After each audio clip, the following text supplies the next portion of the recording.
Sir नमस्कार। नमस्कार जी। Sir क्या नाम है आपका? मेरा नाम अनुज है। सर कहाँ के रहने वाले हो? मैं जी हरियाणा से रहने वाला हूँ। सर आप ये बताइए हमारे दर्शकों को कि संत रामपाल जी महाराज जी की शरण में आप कैसे आए और पहले किन देवी देवताओं की भक्ति करते थे और फिर संत रामपाल जी महाराज जी की शरण में कैसे आना हुआ आप जी का? देखो जी, मैं तो बचपन से भोले बाबा को पूछता था, ठीक है, कार्ड भी लेके आता था, हर एक चीज़ करता था। जी मेरी मम्मी ने 2 या 2.5 साल पहले नाम लिया था गुरुजियों का। और मैं स्टार्टिंग से गलत सलत काम करता आया हूँ। मैंने बहुत गलत काम ऐसे किए। मेरा एक एक्सीडेंट भी हुआ था। अभी मेरी मम्मी ने नाम लिया 6 महीने उसके बाद हुआ था।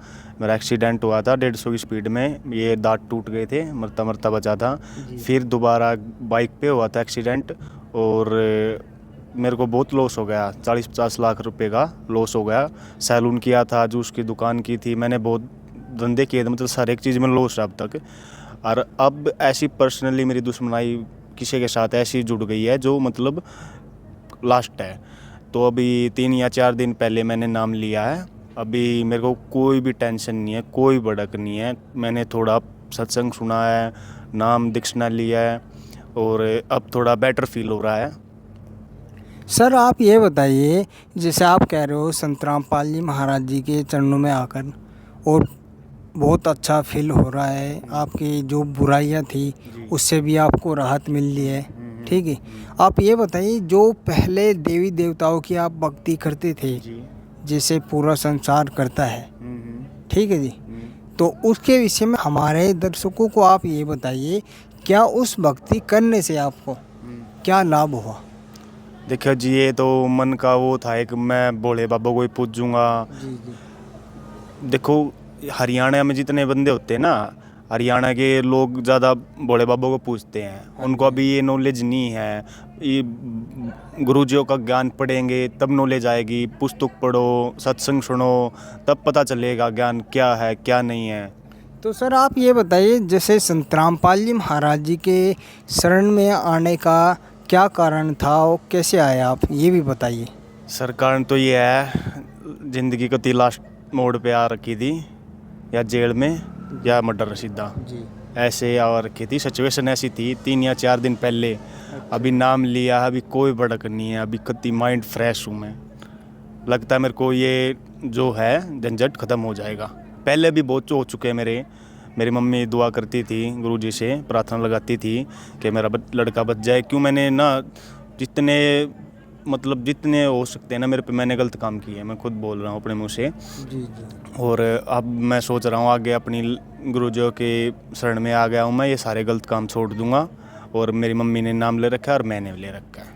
तो भाई साहब आप एक बात बताइए, जैसे संत रामपाल जी महाराज जी के ज्ञान को अगर कोई सुनता है, देखता है, समझता है जी और बाहर बाहर भी देश विदेशों में जैसे संत रामपाल जी महाराज जी के शिष्य पुस्तक सेवा प्रचार करने जाते हैं, वहाँ उनका विरोध किया जाता है, तो फिर सर आप जैसे हरियाणा से आते हो, हरियाणा में तो आपका काफ़ी विरोध करेंगे, तो फिर नहीं, ऐसा नहीं है जी। हरियाणा में बहुत लोग ले रखे हैं, जी ठीक है। अभी हरियाणा में 60% लोग ले चुके हैं मेरी नज़रों में। वैसे मैंने देखा नहीं, मेरी नज़रों में ज़्यादातर मेरे जो यार दोस्त थे ना, उन्होंने भी ले लिया नाम। जो पहले मेरे सर्कल के ग्रुप के थे, जो नशे पता लड़ाई झगड़े, उन लोगों ने भी ले रखा है। और मैं जी, मेरा 5 साल से कोई ऐसा दिन नहीं गया जिस दिन एक डिब्बी सिगरेट पी जाता था जी। मैं बियर दारू सब कुछ नशे पते करता था। अभी मेरे को 4 दिन हुए, मैंने एक सिगरेट भी तक नहीं पी ली। जो बंदा 5 साल छक्कर नशे करता है, वो अभी 4 दिन, मेरे को तो ये फ़र्क लगा। और जो मेरा झंझट था वो भी ख़त्म है, किसी कॉल भी नहीं आई मेरे पास। सर आप ये बताइए जैसे संत रामपाल जी महाराज जी का आज विरोध करते हैं, वो ज्ञान को नहीं समझ पाते हैं, जबकि संत रामपाल जी महाराज जी तो शास्त्रों वेदों से ही प्रमाण करके ज्ञान देते हैं। सभी संतों के वो किताबें खोल खोल के दिखाते हैं जनता को, भाई ये देखो उसमें ये लिखा है। और हमारे पवित्र जो ग्रंथ हैं सनातन धर्म के, उसमें ये लिखा है। मैं तो ये बोलना चाहता हूँ सर कि पहले विरोध ना किया जाए, एक बार पहले पढ़ ले, सत्संग सुन ले और एक बार पुस्तक पढ़ ले ज्ञान गंगा। सत्संग सुने और ज्ञान गंगा पढ़ें, बाद में देखो क्या रहता क्या नहीं, वो खुद फैसला अपने आप हो जाएगा। तो सर आप ये बताइए, जैसे अपनी आपकी ज़िंदगी में इतने अच्छे बदलाव आए संत रामपाल जी महाराज जी की शरण में आने से, जी और भी भाई बहन अगर इस लाइन पे चल रहे होंगे, जैसे आप बच के आएंगे, गुरु की दया होगी। वो कहते हैं कि गुरु दया करे तो कागज से हंस बना दे। जी तो अगर कोई और भी भाई इस लाइन पे लग रहा है और वो भी अगर बचना चाहता है, तो आप उनको क्या कहना चाहोगे? सर जी देखो, मैंने ऐसे ऐसे काम किए हैं, अपने एक्सपीरियंस से बता रहा हूँ मैं, कि मैं एक काम में मतलब किया जेल जाता या मैं मर जाता। मैंने ऐसे ऐसे काम किए। मेरी मम्मी जी की प्रार्थना की वजह से घर में एक बंदा भक्ति करता है तो पूरा परिवार सुरक्षित रहता है। ये मैंने देख लिया आज। क्यों, मैं पहले करता नहीं था, नशे पत्ते करता था, उल्टे सीधे काम करता था। मेरी मम्मी भक्ति पूरा दिन भक्ति में लगी रहती थी। ठीक है, जब कभी लास्ट स्टेज पे आ लिया तब जाके मैंने नाम लिया है। किसी को मतलब लास्ट मोड पे आ जाए ना कोई, एक बार भगत जी रामपाल जी महाराज का नाम दीक्षाना ले लें, अपने आप पता चल जाएगा। वो बला भी टल जाएगी और वो मतलब समय घड़ी है वो निकल जाएगा। तो जैसे आप इतनी, अभी तो आपकी उम्र भी नहीं है, छोटी उम्र है। जी कतेक उम्र होगी भाई साहब आपकी? मेरी सर 24 है। तो 24 में तो काफ़ी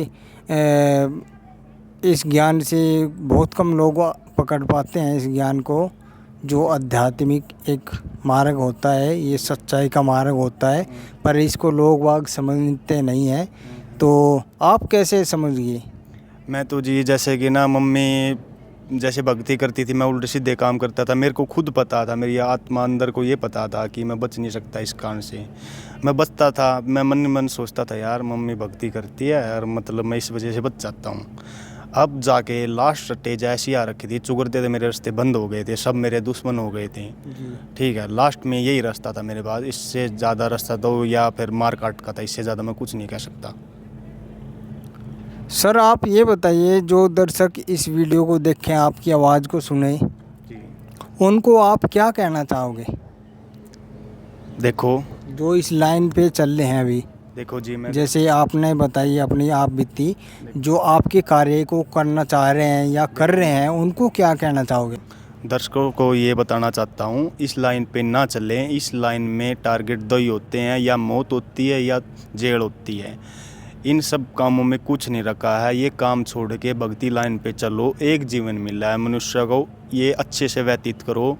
ठीक है, दारू मांस अंडा ये सब छोड़ दो, ये बुद्धि को भ्रष्ट करते हैं और भ्रष्ट होके ये काम होते हैं। मैं डेली नशे करने वाला बंदा, क्यों मेरे को पता, मैं अपने एक्सपीरियंस से बता रहा हूँ। डेली बियर दारू सिगरेट पीता था, माइंड बुद्धि भ्रष्ट हो जाती थी और कुछ मेरे हाथ से गलत काम हो जाता था। ठीक है जी। सर आपने कौन कौन से नशे किए ये बताइए? जी मैंने बियर दारू सिगरेट हुक्का बस ये किए हैं। ये ज़्यादा मात्रा में किए मैंने, मेरा एक दिन भी खाली नहीं गया। 5 साल के अंदर मैंने इतना नशा किया है, मतलब डेली पर डे दारू या बियर या सिगरेट ये तो चाहिए। अब 5 साल बंदा जो पीने के बाद, अब 4 दिन से मैं आश्रम में सेवा लगा रहा हूँ जी। एक सिगरेट भी अंदर नहीं गई हुई है। वो लत कहाँ गई, वो क्या गई, ये सब बात बोलने की है। शक्ति में भक्ति है, परमात्मा की दया से मेरे को कुछ भी फील ऐसा नहीं हो रहा कि मैं सिगरेट पीऊँ। मेरा मन बहुत शांत है। और जब मैं नाम लेने से पहले था ना, मेरे मन में बात ये चल रही थी, मैं उसको मार दूँ या वो मेरे को मार दे। जी। ठीक है, ये चल रहा था, गैंगवॉर बड़ी होने वाली थी, सब कुछ बच गया परमात्मा जी की वजह से। संत रामपाल जी महाराज जी के कोई ज्ञान को अगर सुनना चाहे समझना चाहे, तो उनको भी आप क्या कहना चाहोगे? मैं यही कह रहा हूँ, आप यूट्यूब खोल लो, पाल जी महाराज को यूट्यूब पे देखकर उसके सत्संग सुने, गंगा ज्ञान पढ़ें और आके एक बार आश्रम में देखें, समझें, तब जाके नाम लो। आपको मन को संतुष्टि होती है ना, तब लो। ठीक है, इससे पहले मैं भी नहीं मानता था, मैं भी ये बोलता नहीं ऐसे है वैसे है वैसे है, मेरा बोला बाबा बचाएगा ये है, मेरे को लगता था, बट ऐसा नहीं है। मैं लास्ट स्टेज पे आ गया हूँ, तब जाके मैंने नाम लिया ये। भाई बहुत से भाई ये कहते हैं कि ब्रह्मा विष्णु महेश की भक्ति छुड़वाते हैं संत रामपाल जी महाराज। विस्तार से जो प्रमाणित मंत्र हैं ब्रह्मा विष्णु महेश की वो देते हैं। हाँ, मैं यह बताऊँगा। सर बहुत से भाइयों का सवाल ये है, वो कहते हैं कि संत रामपाल जी महाराज जी तो ब्रह्मा विष्णु महेश की भक्ति छुड़वाते हैं, देवी देवताओं की भक्ति छुड़वाते हैं, क्या ये सत्य है? नहीं, ऐसा ये सत्य नहीं है। भगवान को छुड़वाने के लिए नहीं बोला जाता। जो उनका मंत्र होता है ना, जैसे कि आप किसी की पूजा करते हो, उसको गलत मतलब कोई गलत मंत्र से, कोई गलत जाप से उससे कोई फ़र्क नहीं पड़ेगा। रामपाल जी महाराज उसका जो बेस्ट मंत्र होता है ना, जिससे फ़ायदा होगा, वेदू सी प्रमाणित मंत्र बताते हैं, जिस मंत्र से जीव का मोक्ष होता है। जिस मंत्र से जीव का मोक्ष होता है। रामपाल जी ये बताते कोई देवी देवताओं की भक्ति नहीं छुड़वाते। रामपाल जी महाराज कोई देवी देवता की भक्ति नहीं छटवाते। जो भगवान होते हैं ब्रह्मा विष्णु भोलेनाथ, इनका जो शुद्ध मंत्र होता है ना, वो बताते हैं। पहले मैं भी सोचता था ये कि भक्ति नहीं, भोला बाबा को छुड़वा देंगे, ये है, ये तो विरोध है इसके। ऐसा नहीं है। जो मंत्र है उस पर भी तस्वीर लगी हुई है भोले बाबा की, ब्रह्मा विष्णु की, गणेश जी की, माता रानी की। उनका जो जाप है ना, मंत्र जो सही जाप है वो बता रखा है, भक्ति नहीं छुटवाते। तो आप ये कहना चाह रहे हो कि संत रामपाल जी महाराज बिल्कुल विस्तार से पूर्ण मंत्र देते हैं जिससे जीव का मोक्ष होता है। हाँ जी, हाँ जी, हाँ जी, यही कहना चाहता हूँ। ठीक है जी, बहुत बहुत धन्यवाद आपका। ठीक है जी, धन्यवाद भाई। साहब। अधिक जानकारी के लिए ये वीडियो तो आप देखोगे, अच्छी लगे तो शेयर भी करना और लाइक सब्सक्राइब भी करना, ठीक है। और सभी भाई बहनों के पास ये वीडियो शेयर करें अधिक से अधिक, क्योंकि जो बुराई आज फैल चुकी है ना समाज में, पूरे विश्व में एक वायरस की तरह फैल रही है, तो वो वायरस यहीं से ख़त्म होगा। पूरी पृथ्वी पे कोई ठिकाना नहीं है। केवल संत रामपाल जी महाराज जी के पास सच्ची भक्ति है, वेदों से प्रमाणित, उसको लेके मोक्ष होगा। अन्यथा किसी भी संत या पंथ के पास कोई भक्ति या ज्ञान नहीं है। और अधिक जानकारी के लिए संत रामपाल जी महाराज यूट्यूब चैनल पे ज्ञान सुने। धन्यवाद जी।